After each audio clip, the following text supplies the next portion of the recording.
เห็นด้วยเลยนะกับประโยคที่ว่าใครสบายใจกว่าคนนั้นชนะ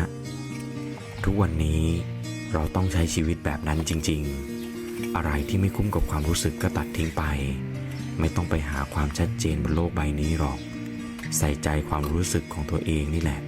ดีที่สุดแล้ว